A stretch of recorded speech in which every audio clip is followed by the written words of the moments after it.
جنگل میں ایک بہت بڑا پیڑ تھا۔ اس پیڑ کے پاس ایک چھوٹی سی نہر بہتی تھی۔ اس پیڑ کے اوپر کبوتر کا گھر تھا اور اس پیڑ کے نیچے ایک چیونٹی بھی رہا کرتی تھی۔ وہ دونوں آپس میں بہت اچھے دوست تھے۔ ایک دن چیونٹی کھانے کی تلاش میں اپنے گھر سے باہر نکلی۔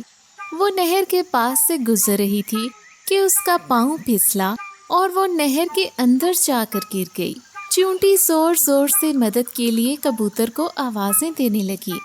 کبوتر نے جب یہ دیکھا تو اس کے ذہن میں ایک خیال آیا۔ اس نے درخت سے ایک پتا توڑا اور چیونٹی کے پاس جا کر وہ پتا پھینک دیا۔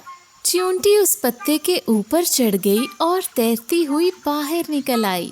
چیونٹی نے باہر آ کر کبوتر کا دل سے شکریہ ادا کیا اور اسے کہا کہ وہ اس کی اس نیکی کو ہمیشہ یاد رکھے گی، کیونکہ وہ اس مشکل وقت میں اس کے کام آیا ہے اور اس کی جان بچائی ہے۔